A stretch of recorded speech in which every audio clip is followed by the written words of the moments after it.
Gado Agro, com Kellen Severo. Oferecimento Ihara. Agricultura é a nossa vida.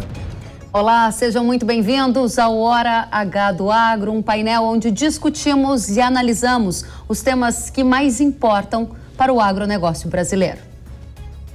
A semana foi intensa para o mercado de energia no Brasil. O presidente Jair Bolsonaro decidiu trocar o presidente da Petrobras pela segunda vez em pouco mais de 40 dias. Fato que gerou temor no mercado sobre a política de preços que a estatal deve adotar a partir de agora. Enquanto isso, a cotação média do diesel está em um dos mais altos valores da história do mercado brasileiro. Nos últimos dias, a Petrobras, inclusive, alertou o governo sobre o risco de desabastecimento de óleo diesel no segundo semestre de 2022. A carta confidencial foi divulgada pelo jornal Valor Econômico e nela a empresa alerta para os baixos estoques mundiais. A China esteve no centro das discussões nesta semana. O agronegócio acompanhou com atenção a suspensão temporária para exportações de 4 frigoríficos brasileiros para lá. Fato que derrubou as ações de empresas do setor negociadas na B3 e também impactou os preços do boi gordo em diferentes praças. Sobre a exportação de milho para a China, um novo passo foi dado nesta semana, com o anúncio do avanço no acordo fitossanitário entre os países. E mais, o gigante asiático não saiu da pauta. Fala de autoridades chinesas indicaram que o país terá dificuldades para atingir a meta de crescimento de 5,5% nesse ano, reflexo também da política de Covid-0. Aqui no mercado brasileiro, a queda do dólar chamou a atenção. Em maio, a moeda já acumula baixa de mais de 4% em relação ao real. E na política, foi a saída de João Dória da disputa eleitoral um dos fatos mais marcantes. Vamos analisar esses e outros temas a partir de agora. Para discutir, analisar, aprofundar o debate, vamos conhecer os nossos convidados. Está conosco Leandro Ruschel, sócio fundador da Liberta Investimentos. Leandro, seja muito bem-vindo. Eu agradeço o convite. Obrigada a você. Anderson Dutra, sócio líder de energia e recursos naturais da KPMG. Seja muito bem-vindo. Obrigado, Kelly. Lígia Pimentel, CEO da Agrifato. Seja muito bem-vinda. Obrigada a todos. Obrigada a vocês pela companhia e a gente vai começar essa discussão analisando o nosso primeiro tema de hoje, que é combustíveis. Leandro, eu começo com você. O diesel está em um dos mais altos patamares de preços da história no Brasil e ele é um dos componentes mais importantes para a formação de custo no agronegócio. Com a mudança na presidência da Petrobras, você espera que possa haver algum congelamento de preço de diesel, por exemplo? Acredita que vai ter uma mudança na política de preço dos combustíveis aqui no Brasil? É muito difícil, né? Porque o cobertor é curto. A Petrobras tem a capacidade de produzir mais ou menos a metade do diesel que é utilizado no Brasil. Então é preciso importar diesel para fazer frente aí à demanda. Se a diferença for muito diferente em relação ao preço do exterior, a Petrobras começa a incorrer em forte prejuízo. E hoje já há uma diferença aí por volta de 19 centavos. Então, uma eventual política de congelamento de preços seria muito custosa para a companhia e, num prazo maior, seria até insustentável, né? Então, já é uma forte pressão, sempre houve, né, intervenção governamental na Petrobras, nós sabemos disso. A empresa tem girado aí num bom retorno, ainda mais em comparação a governos anteriores, né, onde houve um forte prejuízo. Mas eu não creio que o governo tenha capacidade de segurar muito o preço, não.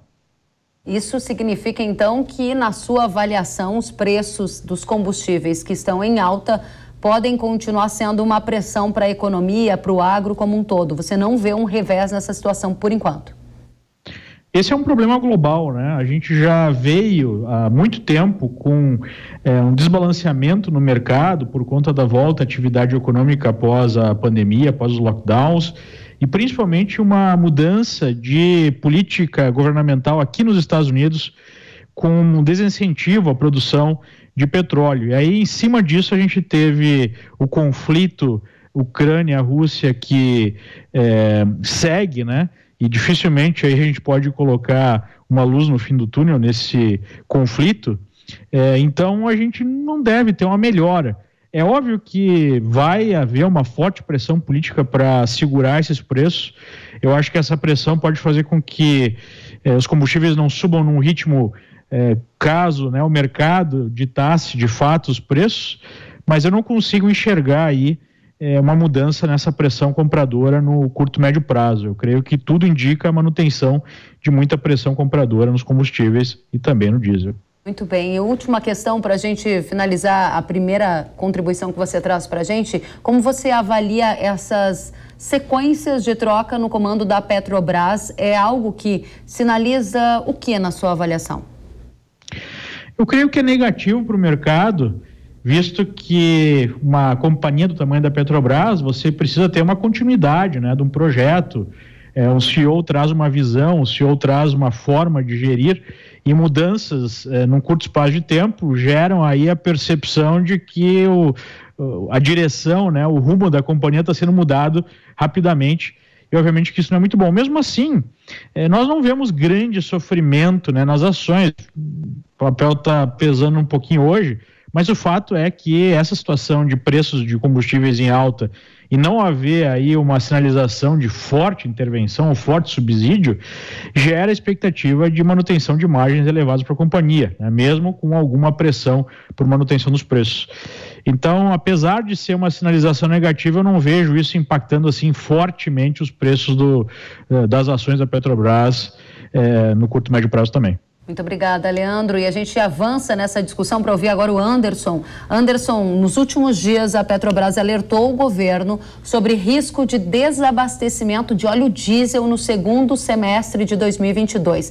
Isso foi através de uma carta confidencial que foi divulgada no jornal Valor Econômico. Nela, a empresa alerta para os baixos estoques mundiais. Pergunta direta para você. Vai faltar óleo diesel no Brasil? O risco é alto, é médio, é baixo? O que você está enxergando, hein?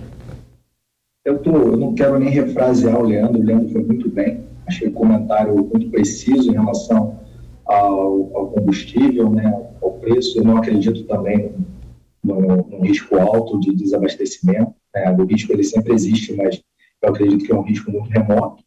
Eu queria acrescentar talvez 4 pontos, né, em cima, complementando o que o Leandro falou, né. Primeiro é toda a questão de governança, né? Existe hoje uma política forte, divulgada, pública,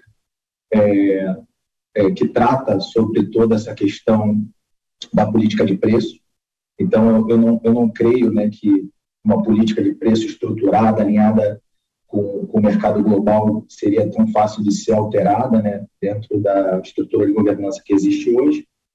Segundo aspecto, que eu acho que é um aspecto muito relevante, né, a questão do desinvestimento, né, quando você começa a sinalizar esse tipo de controle de preço, né, risco de desabastecimento, para não desabastecer, é melhor a gente controlar, você começa a impactar uma série de ativos que estão em fase de desinvestimento, existem refinarias que estão sendo vendidas, e à medida que esses assuntos eles vêm à tona, o potencial comprador acaba colocando esse tipo de risco no valuation do ativo e o valor do ativo diminui, né?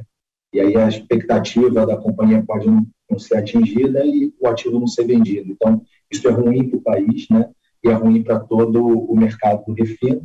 E já entrando no mercado do refino, é extremamente importante, né, que isso aconteça, que a gente aumente, né, a quantidade de empresas no Brasil trabalhando com refino, que essas empresas comecem a sentir a pressão, a demanda do mercado, trabalhar com mais eficiência, transformando todas essas refinarias. A gente tem refinarias ainda da década de 70, né, uma série de aspectos devem ser considerados nessas refinarias para a gente poder suprir toda a capacidade interna, né, e talvez pensar em reduzir um pouquinho essa necessidade de importação que existe hoje. Se não me engano, a gente importa cerca de 23% de diesel, e os novos entrantes, né, são super capazes de fazer isso, né, e ampliar essa competitividade. E por último, um aspecto relevante, né, a gente deu um passo, eu particularmente acho que a gente precisa fazer muito mais, que foi uma aprovação já na Câmara do teto do ICMS. Isso acaba sendo um aspecto relevante, né? A gente tem impactos em alguns estados, o Rio de Janeiro, eu sou carioca, o Rio de Janeiro tende a sofrer um pouco com isso, por conta dos parcelamentos fiscais que existem aqui hoje. Mas, enfim, é um avanço, né? Algo precisava ser feito em relação ao ICMS e foi feito. Então, considerando já o que o Leandro falou, mais esses 4 aspectos, né? E sendo bem direto e objetivo, eu não acredito no risco de falta ou de desabastecimento, não. Ótimo, esse é um ponto que eu só preciso explorar um pouquinho mais com você e na sequência eu vou passar a palavra para a Lígia, porque no setor agropecuário a gente depende muito, assim como, claro, outros vários setores, mas de previsibilidade para também ter uma eficiência, né, na gestão. Quando começam a borbulhar as informações de que o Brasil pode ficar sem diesel no segundo semestre, há muitas vezes um aproveitamento político, há muitas vezes exageros, mas há também quem seja impactado pela falta de informação, que seja uma informação fidedigna. E vocês estão aqui nos dizendo, você que é um especialista em energia, que não vê um alto risco de faltar óleo diesel no segundo semestre. Essa observação que você faz, ela é algo que acalma os seus clientes ou não? Esse ambiente especulativo, você acha que vai continuar trazendo esses ruídos e até algum problema? Então, de uma certa maneira, acalma assim, os clientes ficam mais confortáveis quando eles começam a entender um pouquinho da conjuntura, né? Não só o aspecto do fornecimento, né, de suprir a demanda com aquilo que a gente já produz internamente, né? O Leandro também citou, né, cerca de 50% a 55% a gente consegue suprir internamente. Temos a questão toda da importação. Hoje a gente tem uma estrutura e uma capacidade instalada de importadores bem robusta no Brasil. Então, quando a gente começa a discutir todos esses aspectos, né, sem dúvida nenhuma, os clientes ficam um pouco mais confortáveis. O que deixa muito cliente desconfortável, né, é muito mais a questão percepção minha, né, quando começa a se falar mais diretamente de congelamento de preços, né. Isso sim deixa nossos clientes muito preocupados, deixa clientes no exterior preocupados, né, começam a vir discussões sobre instabilidade jurídica, né, sobre recalcular, né, modelos de contratos já aprovados, e isso sim deixa um desconforto nos investidores, nos nossos clientes. Tá? Muito obrigada, Anderson, pelos esclarecimentos. Agora a gente vai dar mais um passo. Lígia, como uma alta de combustíveis tem afetado o setor do agro no Brasil, você trabalha com estratégias de hedge, conversa muito com pecuaristas do Brasil inteiro. Como é que você está observando esse cenário, que é sim um cenário desafiador de combustíveis em patamares historicamente altos? Mas agora vem uma onda de notícias sobre risco de faltar diesel. E os seus clientes estão tentando ter uma certa previsibilidade para fazer negócios no ambiente do agro. Como isso afeta o ambiente na sua avaliação e os negócios do agro? Olha, em termos de ânimos, afeta com certeza, mas nós passamos por uma situação bem semelhante há pouco tempo, que, Ellen, você deve lembrar, quando a gente começou a falar de desabastecimento de fertilizantes e adubos aqui no Brasil.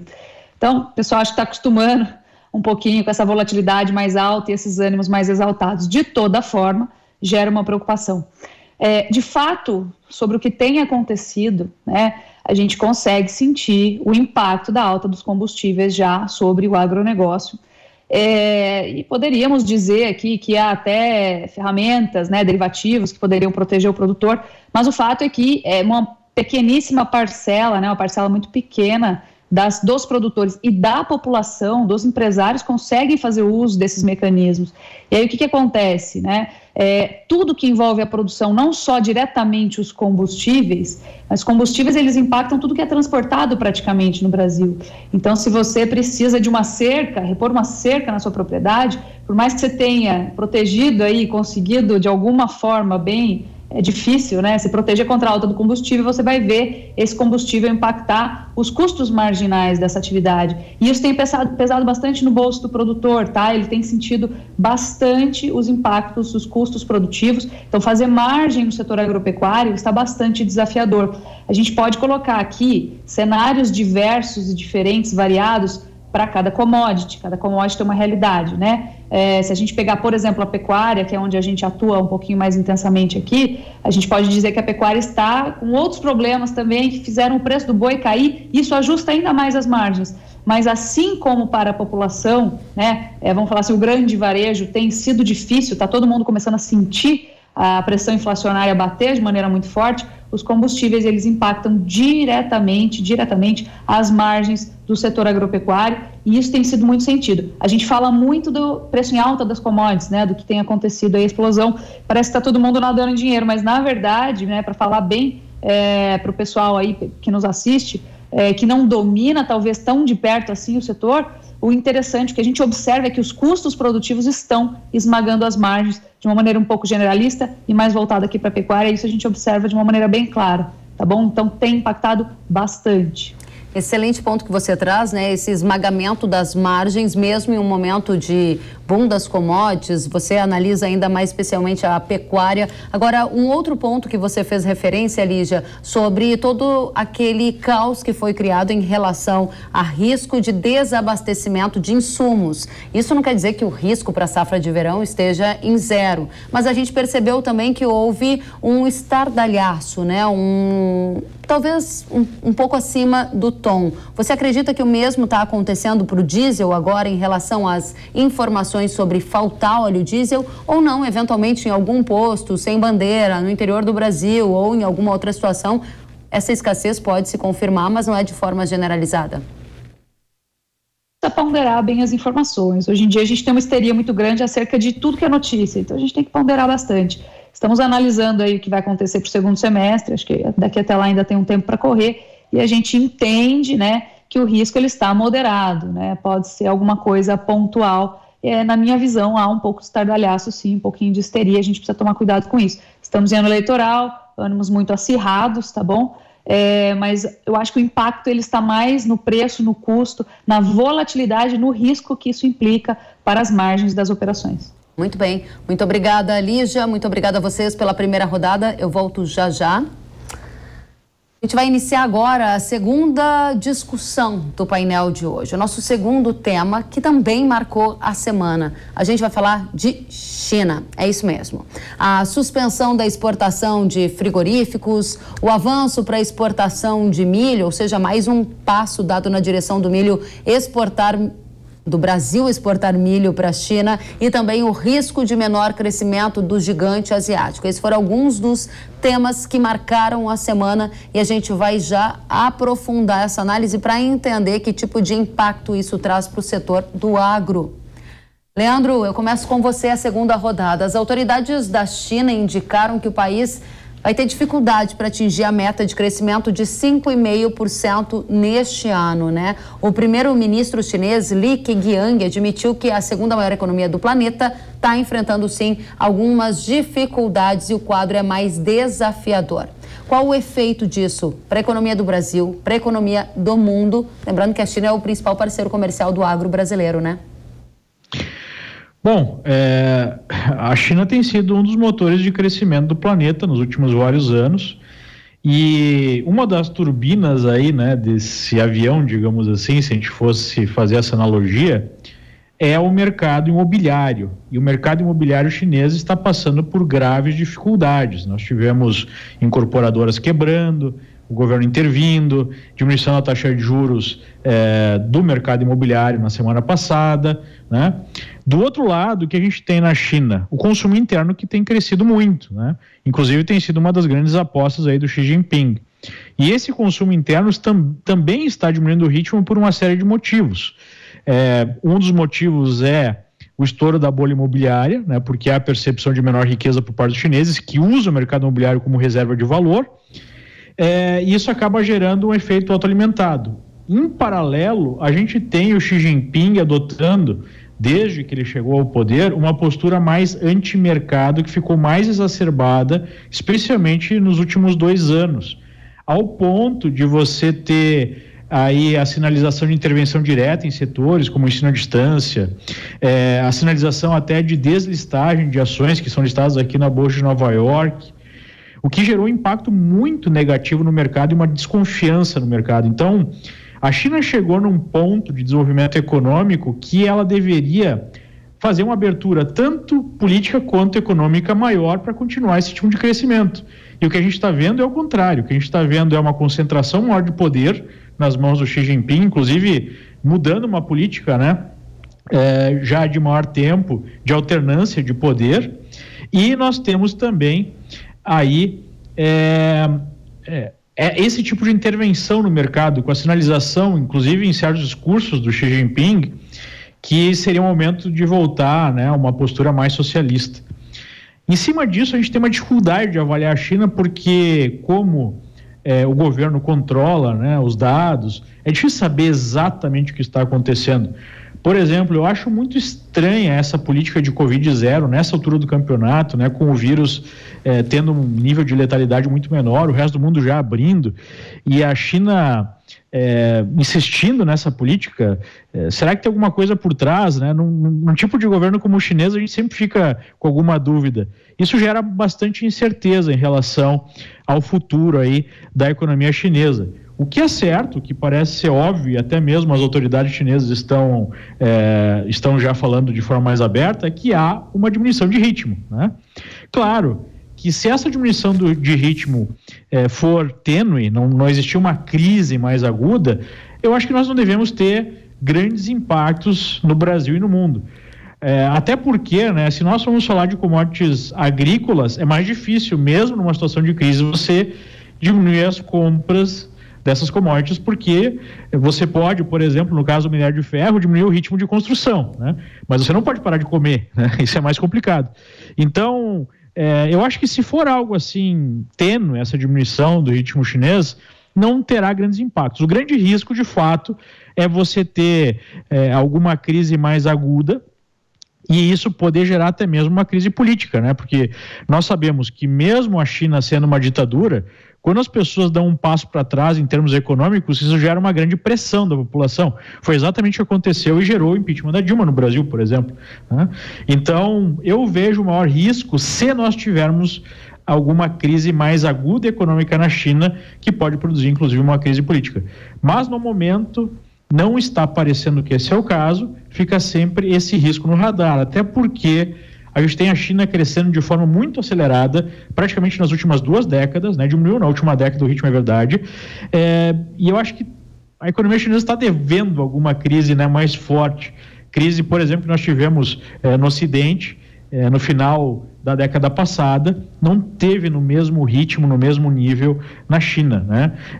O nível de endividamento, de alavancagem da economia chinesa é muito grande, o que deixa a economia mais frágil. Mas, novamente, é muito difícil precisar saber se nós estamos perto ou não de alguma crise mais aguda. No momento, eu não vejo como cenário base. Muito bem, obrigada, Leandro. Anderson, o Leandro acabou de nos dizer que não vê como cenário base uma crise na China nesse momento, né? Ou seja, um problema mais agudo. A minha pergunta para você é se a desaceleração da economia chinesa pode reduzir a demanda, por exemplo, por petróleo. A gente tem observado alguns movimentos no mercado nessa direção. Qual é a sua avaliação? Qual é o seu cenário base?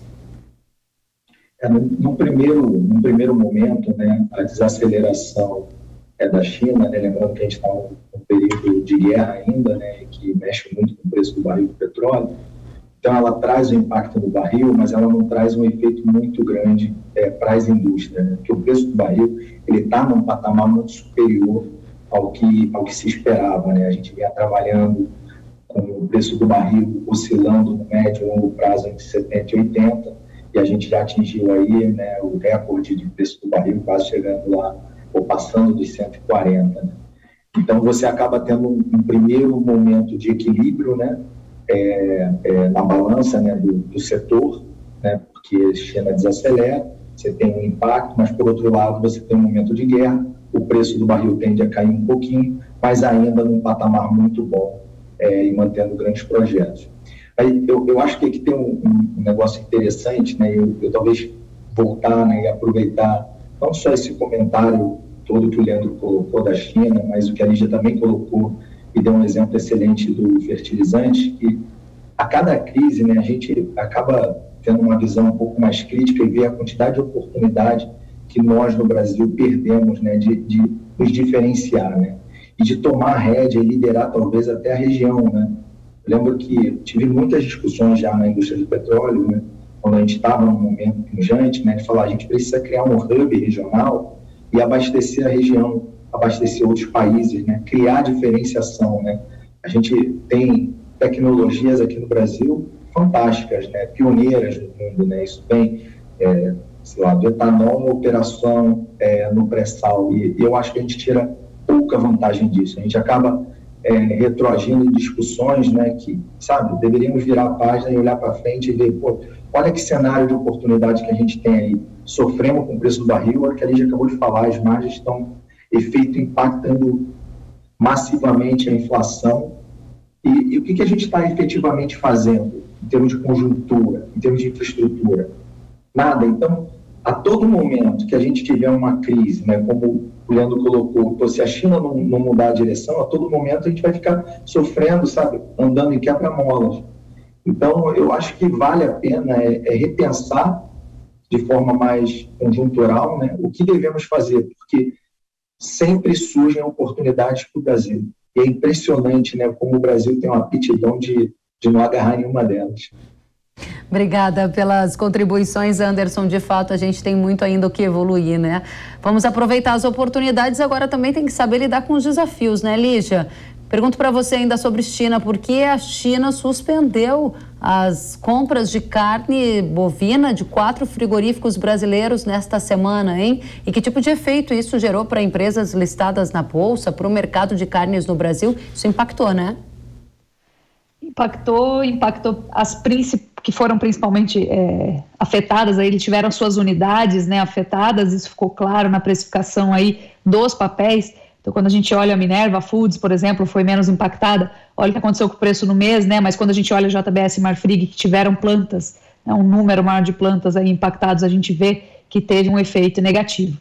O motivo para isso, na verdade, não está muito claro. E eu, às vezes, tomo bastante cuidado para falar sobre isso. Mas, para te falar a verdade, Kellen, fica com cara de marmelada, porque o motivo que se dá para terem suspendido essas 4 plantas últimas aí, que são as que mais se destacam aí na última semana dentro desse assunto, foi que há traços de Covid nas embalagens desse produto que chegou lá na China.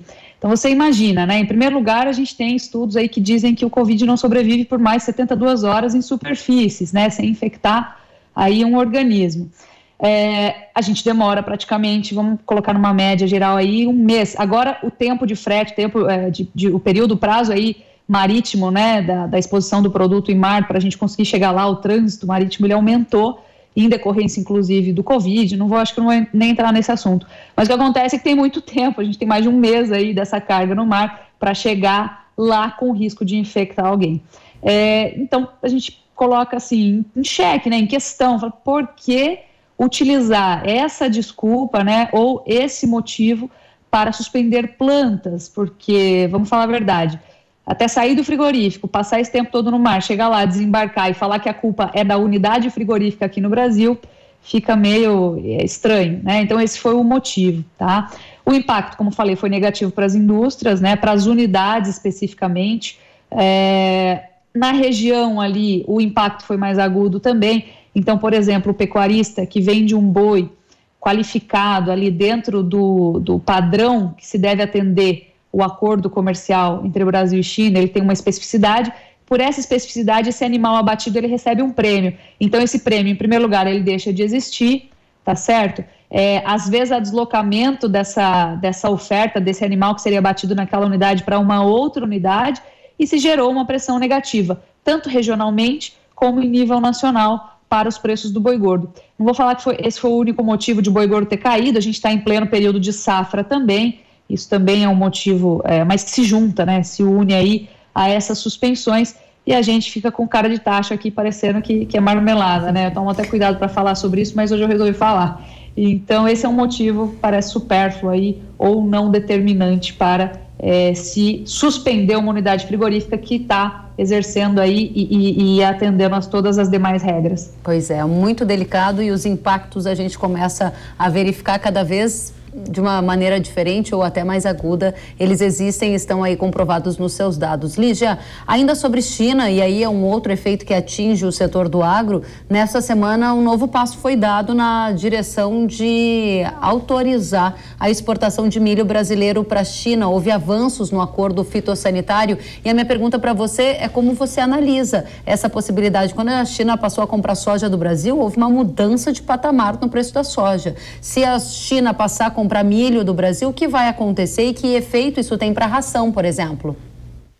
Olha, eu vou fazer um adendo aqui antes da gente entrar nos efeitos diretos, tá?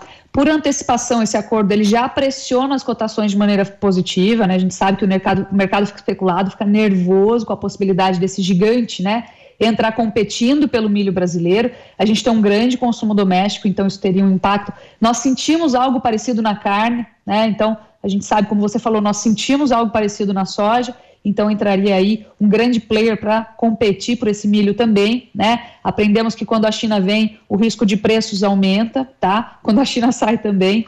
Mas o que temos de fato, Kellen, é, por hora, o acordo ele ainda segue os trâmites técnicos e legais, mesmo já estando efetivado, assim.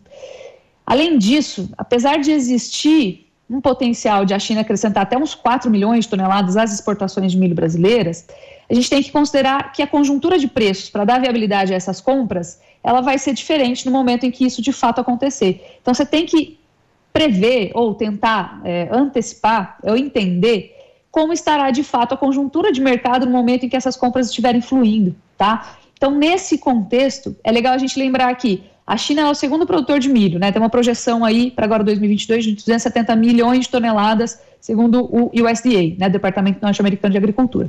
O plantio da safra, ele está em andamento por lá, né? E a colheita vai ter o início só a partir do final de agosto. Então, olha que interessante. Se a gente analisar esse calendário de safra junto com a logística, até o momento não tem, assim, uma motivação muito precisa para os chineses já iniciarem as compras no mercado brasileiro. Ou seja, esse milho brasileiro exportado, em julho, agosto, chegaria na China quando eles estariam, de fato, em colheita da safra. Então, isso diminui a pressão quando a gente observa os números e os calendários safra. A produção brasileira total de milho está estimada entre 112 e 114 milhões de toneladas, né? As exportações estimadas em 45 milhões de toneladas. Considerando o cenário da safra atual, então a disponibilidade de milho não seria muito afetada. Mas é claro que essa possibilidade traz especulação para o mercado, ele fica nervoso e a gente sente uma sustentação adicional sobre as cotações do milho, com certeza. E aí, de novo, o fator custo que já foi colocado aqui para você e estreitamento da margem, né, para a pecuária, não aqui falando apenas de pecuária bovina, mas também para criadores de suínos, criadores de aves, toda a indústria de proteína animal que está muito atenta a essa informação. Eu volto com vocês já já. Nós vamos para um rápido intervalo e a seguir vocês vão ver a saída de João Dória da corrida presidencial e os efeitos na eleição deste ano. E mais, nesta semana, o ex-governador de São Paulo, João Dória, desistiu da corrida presidencial. Ele admitiu que não era a escolha da cúpula do PSDB para disputa.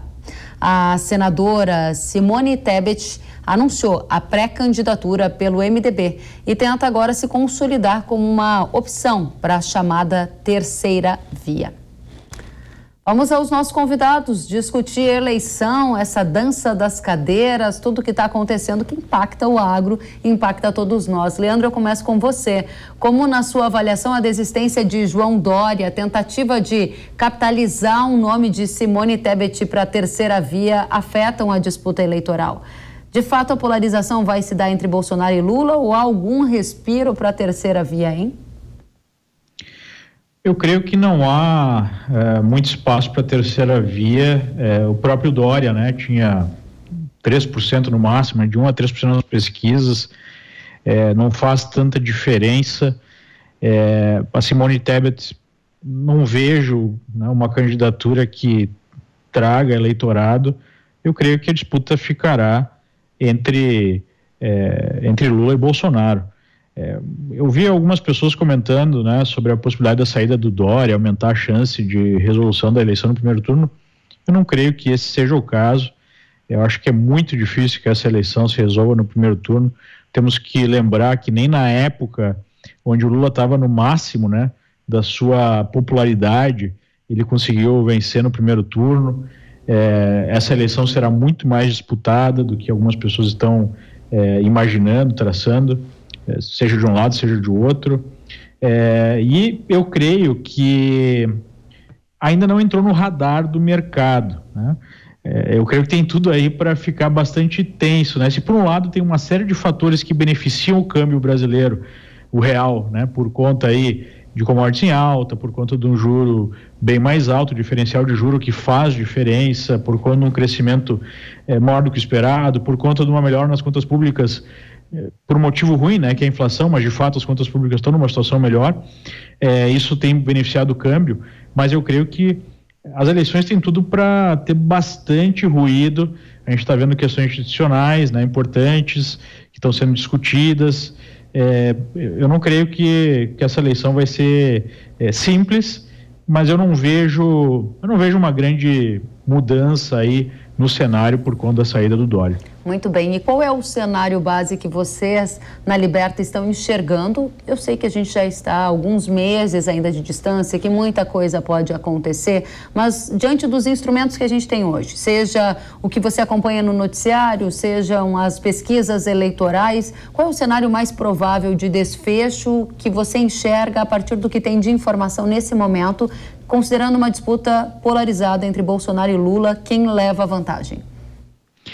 Olha, apesar das pesquisas estarem mostrando uma vantagem de Lula, e eu até achei um pouco fora, assim, né? Essa última pesquisa da Datafolha que deu até o dobro de diferença da média das outras pesquisas, e até sugerindo vitória do Lula no primeiro turno, tem outros sinais contraditórios. Por exemplo, você vê a classe política, especialmente aquela representada por Centrão, né? Aqueles políticos de sempre, se movimentando na direção de Bolsonaro. E esse pessoal não costuma, né, se movimentar e apoiar um candidato que não tem a chance ou que, né, tem a menor chance de vitória. Então, nós acreditamos que vai haver uma diminuição dessa diferença. Não podemos esquecer que o próprio presidente tem a máquina pública na mão, né, apesar de ter uma série de limitações hoje em relação ao uso da máquina pública como foi feito no passado, mas é o presidente, tem a máquina na mão, e isso pode fazer diferença. Então, o nosso cenário é de uma aproximação, né, dessas candidaturas, uma eleição bastante disputada, mas nós não traçamos aí um vencedor no momento. Acho que ainda falta bastante tempo, ainda não está, né, na cabeça do eleitorado a definição do voto, apesar de nas pesquisas muita gente falou que já tem 2/3, né, falam que tem o voto decidido. Eu acho que é menos que isso. Eu creio que as coisas vão acelerar mesmo, vão começar a pegar fogo a partir de início de julho, né? Ali que nós vamos ter realmente a campanha iniciando, ou, né, o efeito da campanha pegando mais no mercado. Então nós não cravamos aí uma projeção de vitória de um ou de outro, mas nós observamos um estreitamento dessa diferença. Obrigada, Leandro. Anderson, diga pra gente, nesse cenário, considerando aqui uma polarização entre Bolsonaro e Lula, é possível esperar o que da política de preços de cada um desses candidatos para combustíveis? Afinal de contas, esse vai ser um dos principais temas do debate eleitoral, né? Olha, Kelly, eu sinceramente, eu não sei o que um ou outro vai fazer. Eu sei que não deve ser feito dentro da indústria. Acho que a primeira coisa não deveríamos mudar o rumo de todos os avanços, né, e de tudo aquilo que a gente vem fazendo. A gente teve muitos avanços dentro da indústria de energia e recursos naturais no Brasil. A gente trabalhou muito bem todo o plano dos investimentos, a gente conseguiu, né, e passou a estruturar a privatização da Eletrobras, a gente avançou no marco do saneamento. Isso é uma coisa incrível, né, super desejada. O desinvestimento dos ativos da Petrobras, isso tem gerado muito emprego em regiões do interior do Brasil, né, onde o poder público tem até a dificuldade de atuar, né? Então você vê empresas como o PetroRecôncavo, né, transformando aquela região, o Grupo Eneva, né, a Bacia do Parnaíba. Então é tanta coisa boa, né, que a gente fez em curto espaço de tempo, né, 3, 4 anos, que isso eu sei que eles não, seja quem for, não deveriam mudar. E o segundo não deveria nem tocar no assunto de controle de preço. Isso é um retrocesso, isso prejudica tudo aquilo que já aconteceu. Você imagina esse grupo do Emirados Árabes grande, né, que adquiriu a refinaria, né, chegar agora para ele e falar assim, a gente entrou, governo novo, eu estou controlando o preço. Aí o cara pode falar, então eu vou recalcular todo o meu valuation, eu quero pedir uma indenização do governo, porque eu comprei essa refinaria, esse ativo, baseado inclusive num acordo que a empresa fez com o CAD, né? Então, quando eu olho o setor, né, independentemente do candidato, né, essas duas coisas deveriam caminhar exatamente como eu falei. Vamos continuar o plano que a gente já vinha fazendo, né? Temos pessoas brilhantes, né? Eu gostei muito do Ministério de Minas, da atuação do Ministério de Minas e Energia, gostei demais, né? E sem falar do pessoal do planejamento, trabalhou de forma brilhante, então não deveríamos mudar isso, e tampouco falar de controle de preço. Isso me dá até irritação, de ouvir isso. Muito bem, muito obrigada, Anderson. Lígia, diga pra gente como é que o cenário eleitoral afeta a tomada de decisões no agro. Tem gente antecipando ou postergando o negócio. Que tipo de impacto você já sente aí nas rotinas? Olha, tem algumas preocupações. A gente não sente impacto nas rotinas. Alguns comentários acerca de preocupações com a aquisição de áreas, né, produtivas, de novas fazendas, ou de novas áreas para exploração, já adequadas, obviamente, para a exploração agropecuária. Então, algumas declarações aí do candidato Lula, né, sobre protagonismo do MTST dentro do seu governo, demarcações de terras indígenas, que é uma coisa que parou aí, ficaram bem estacionadas ao longo dos últimos anos também, que acabam trazendo paz no campo, né, acabam trazendo um pouco mais que eu acho que esse é o tema central, né? É segurança jurídica. Então não podemos cair na insegurança jurídica, porque isso prejudica sobremaneira vários setores, aí, várias áreas dentro do agronegócio, inclusive nos investimentos. Então, insegurança jurídica, esses comentários, essa história de se voltar atrás, desfazer coisas que foram feitas, né? De se descontinuar o que se foi feito, isso é tudo muito prejudicial e traz preocupação. Mas, sinceramente, em termos de investimento, a gente não vê parada. A gente vê, inclusive, grandes grupos, exploradores na área de papel, celulose, eucalipto, entrando aqui no Brasil para fazer investimentos, vendo oportunidades, enxergando oportunidades, apesar da incerteza que a gente tem aí diante dos olhos a respeito do cenário eleitoral. Eu acho que um grande ponto, e que vem para complementar o que o Anderson acabou de falar, é a questão da insegurança jurídica, né? A gente precisa fazer negócio aqui, poder contar com as regras.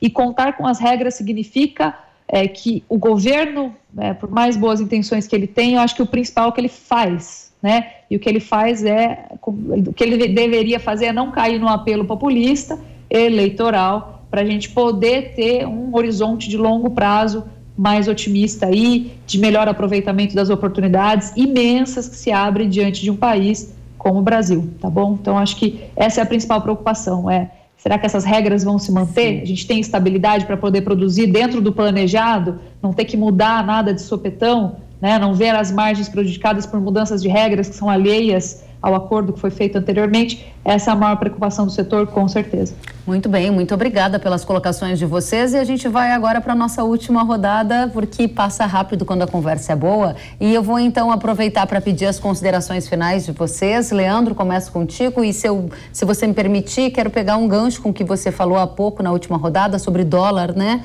A gente viu o dólar caindo mais de 4% agora em maio. A minha pergunta para você é: a sua expectativa é de elevação do dólar, seja pela política do FED, seja pelo cenário eleitoral no Brasil? O que vai acontecer com a moeda no seu olhar, na sua perspectiva, e a sua consideração final, por gentileza? Eu creio que o grande driver aí será, a partir de agora, a questão eleitoral, porque o cenário, né, de juros nos Estados Unidos e no Brasil já está posto. A não ser que haja alguma mudança muito grande no cenário da economia americana em termos de recessão, o nível dessa recessão, né, algum tipo de recessão já está no preço, pelo menos uma recessão leve. Se não acontecer nenhuma outra novidade na China ou no mundo, né? Nos últimos tempos a gente teve uma pandemia, que seria algo totalmente inesperado, e depois uma guerra, né? Então a gente não pode acreditar piamente aí numa certa estabilidade. Mas tirando essas coisas que é difícil da gente antever, eu creio que o maior ponto, aí, o driver, né, para os preços do dólar, é a questão eleitoral. E aí na questão eleitoral, fazendo uma composição, adicionando o que nós falamos aqui, o grande problema, né, vocês colocaram muito bem, é a previsibilidade, porque o mercado chega ao ponto de ter que estimar se o Lula está sendo simplesmente eleitoreiro ao falar que vai acabar com o teto de gastos, que vai rever a reforma trabalhista, que vai rever a reforma previdenciária, que vai reestatizar empresas que foram privatizadas, né? A gente tem que ficar avaliando se isso é só conversa, ou se de fato vai acontecer, e eu acho que o mercado está, assim, muito tranquilo em relação a acreditar que isso é só conversa eleitoral e que não aconteceria nada disso. Eu acho que é uma aposta bem arriscada, né? Acreditar que o Lula de 2023 seria um Lula de 2003, né? Então, conforme a eleição, a campanha for evoluindo e talvez fique mais evidente que essas possibilidades aí de mudanças radicais possam vir a acontecer de fato, e eu acho que a retórica vai ficar mais agressiva, eu acredito que pode haver sim uma busca por dólares, né? Então acho que esse é o grande driver aí, o grande risco de alguma pressão em cima do câmbio, né? Tirando isso, eu acho que muito já tá no preço. Muito bem, muito obrigada, Leandro. Anderson, diga pra gente se essa previsão ou se esse cenário mais altista para dólar se confirmar, esse é um fator adicional para preço de combustível continuar numa escalada? Você acha que a gente está em defasagem de diesel e gasolina enquanto? E a sua consideração final, o dólar vai impactar mais o preço do combustível na importação e a tendência é subir até onde? O dólar traz um impacto direto, né? Estamos falando de commodity, então o preço do combustível ele acaba sendo diretamente impactado. E eu não sei te dizer, né? A gente pensar até onde vai e qual tipo de cálculo, isso eu não tenho muito, eu não me arrisco muito a falar disso, né? E como consideração final, né? Eu acho que a gente tem que acreditar efetivamente no país, né? A gente está em um momento muito bom quando a gente olha tudo aquilo que a gente tem, pensando muito nesse setor que eu acompanho e sou apaixonado já há muitos anos, né? A gente está em um momento onde a gente tem um grande ativo, né, que é o pré-sal, com vantagens competitivas incríveis. Hoje a gente produz o pré-sal a menos de $4, né? O custo de extração é extremamente competitivo, a gente de fato tem que investir, continuar apostando, né, nesse processo de privatização. Isso tem trazido muito benefício, né? Eu viajei, fui a algumas cidades do interior que têm se beneficiado, né, com esse processo de investimento, e é incrível a mudança que isso vem trazendo. Você vê as pessoas, de fato, criando uma expectativa, né, e tendo uma previsibilidade de empregabilidade. Isso é maravilhoso, né? Todo o nosso processo de renovável, às vezes a gente entra numa discussão global. A gente tem uma matriz energética renovável substancialmente. Então, 48% da nossa matriz energética renovável, e a elétrica chega a quase 80% e alguma coisa. Então, são discussões. A gente tem um cinturão no Nordeste ali, que é maravilhoso, de incidência de raios solares, intensidade de ventos. Então, devemos apostar no nosso mercado do gás. Olha as oportunidades de gás que têm surgido, né? O setor de saneamento, acabamos de falar um pouquinho, né, do marco do saneamento. Mineração, né, ali já estava falando das novas empresas, né, que têm vindo para o Brasil. Há tempo que eu não via tanta empresa no setor. Outro dia eu fiz a comparação de empresas que existiam no passado, né, e dentro da ANP como com certificação para operar, e as que tem hoje. A gente triplicou de tamanho. É uma coisa assim que não dá para retroceder. Eu acho que a gente tem que apostar, tem que acreditar, tem que participar mais, questionar mais, né? Ser crítico efetivamente, porque tem coisas que a gente ouve, né, que não podem ser reais. Então, é um pouquinho da mensagem final. Obrigada, Anderson. Obrigada. Tem coisas que a gente ouve que a gente não acredita que podem ser reais. Essa foi realmente muito boa. Lígia, conta pra gente a sua consideração final e a sua avaliação sobre impactos do dólar no setor do agronegócio. Olha, negócios com dólar têm sido muito orientados pela direção dos preços de ativos de risco no exterior também, além do nosso cenário eleitoral, que traz todo um adorno aí para o que a gente tem visto. Isso tem minado, um pouco a atratividade da moeda norte-americana. A gente viu, por exemplo, o PIB mais fraco influenciando nessa semana. Mas um ponto importante que sustenta essas tendências são essas revisões de crescimento do PIB brasileiro para cima também. Então tem casas aí essa semana revisando o PIB brasileiro para cima, então traz mais combustível, contrastando aí ou fazendo alguma junção aí com o movimento do que a gente tem visto nos Estados Unidos. O fato é que, considerando a corrida eleitoral brasileira, ainda tem muita turbulência para se colher daqui para lá. Se a gente considerar nesse contexto o mercado exportador, ele tende sempre a sofrer com a perda de valor da moeda norte-americana, não considerando as empresas, mas considerando a exportação em si, tá? Especialmente quando ela está atrelada de maneira mais específica ao mercado brasileiro, tá? Porque nesses momentos o produto brasileiro ele fica menos competitivo lá fora, isso é importante. Mas tem uma contrapartida de um ganho marginal, pela redução da pressão inflacionária doméstica, não só do dólar sobre os bens de consumo que a gente importa, mas também em cima das commodities que são dolarizadas, que acabam aliviando aí a pressão, em cima, por exemplo, de benfeitorias, depreciações, que a gente considera bastante no custo produtivo do agro, tá? E a gente precisa ver como que isso se correlaciona de maneira positiva com o consumo de carne bovina internamente, por exemplo, que é o nosso mercado. Mas para o agro, assim, acho que vem para dar um certo alívio sob o ponto de vista de custos de produção, e qualquer agitação para cima ajuda exportações e acaba prejudicando composição de custos domésticos e consumo principalmente de proteínas, tá bom? Proteínas de alto valor agregado. Excelente, realmente tem esses dois elementos que a gente deve levar em consideração daqui para frente. Obrigada, Lígia, pelas suas contribuições. Quero agradecer a cada um de vocês. Leandro Ruschel, sócio fundador da Liberta Investimentos, obrigada, volte sempre. Anderson Dutra, sócio líder de energia e recursos naturais da KPMG, volte sempre. E Lígia Pimentel, CEO da Agrifato, volte sempre. Foi uma satisfação ouvi-los. Até a próxima. Quebra. E vamos em frente. Outro tema que esteve no radar do agro nesta semana foi o crédito rural. A Frente Parlamentar da Agropecuária quer do governo taxas de juros do próximo Plano Safra abaixo de 10% ao ano para todos os agricultores. Vamos ver o que nos disse o presidente de uma das principais bancadas do Congresso Nacional, o deputado Sérgio Souza. O próximo Plano Safra, nós estamos aí numa briga já, num trabalho muito forte para que nós tenhamos taxas que fiquem dentro de um dígito para todos, Agora, lógico que para o pequeno, nós estamos calculando que em torno de 5%, para o médio, 6,5%, 7% seria o teto. Então, esse é o nosso pleito, é o que nós estamos conversando com o governo. Muito bem. E, deputado, as taxas, qual o pedido para as taxas de juros para investimentos, por exemplo, em máquinas agrícolas? O Plano Safra, Kellen, cada vez mais vai ser para pequenos e médios. Então, quando você vem aqui do Moderagro, da financiamento de máquinas, caminhões, os juros para o pequeno e para o médio, eles são diferentes.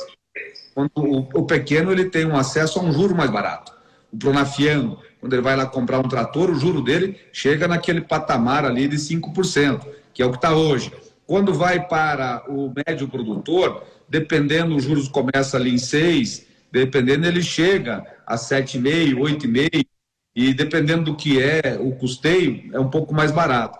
Então, nós estamos trabalhando num juro parecido do que está hoje. Até admitimos um leve aumento, mas nós não admitiremos um juro que venha engessar o investimento dentro da propriedade rural. E falando sobre o Plano Safra atual, que está com os recursos paralisados, alguns agricultores questionam se o volume ainda vai ser liberado nesses próximos dias e, se for liberado, vai ser suficiente já para esses próximos 30 dias do mês de junho? O cobertor deve ser curto, não, deputado? Conte pra gente. Eu imagino que semana que vem já é junho. E se só semana que vem nós tivermos aí a reabertura. Aí temos só 30 dias. 30 dias daria tempo? Mais do que necessário. Porque o produtor que está aqui nos assistindo, ou quem é do mercado, ele já foi até a loja e já disse assim, olha, eu preciso comprar este implemento agropecuário.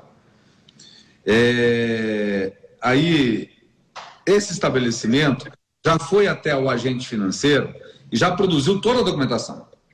Está pronta, só aguardando a liberação para encaixar lá dentro. Quem não tiver ainda neste nível de preparo, dificilmente vai conseguir acessar.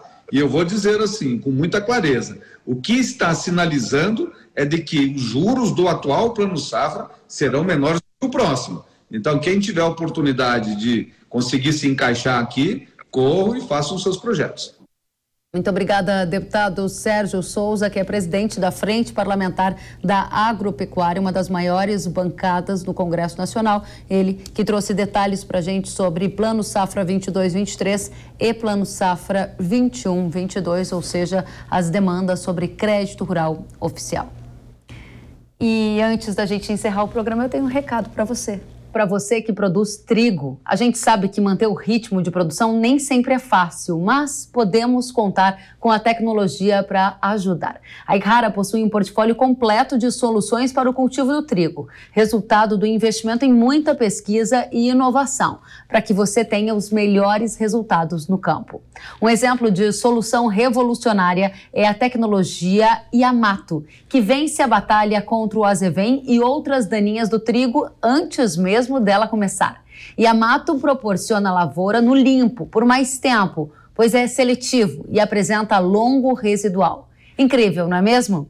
Acesse ihara.com.br ou aponte o celular para o QR Code da tela para saber mais sobre essa e outras soluções para o trigo. Na hora H da proteção do seu cultivo, é Ihara. Pode confiar. O Hora H do Agro de hoje fica por aqui. Nós nos vemos na próxima semana. Até lá.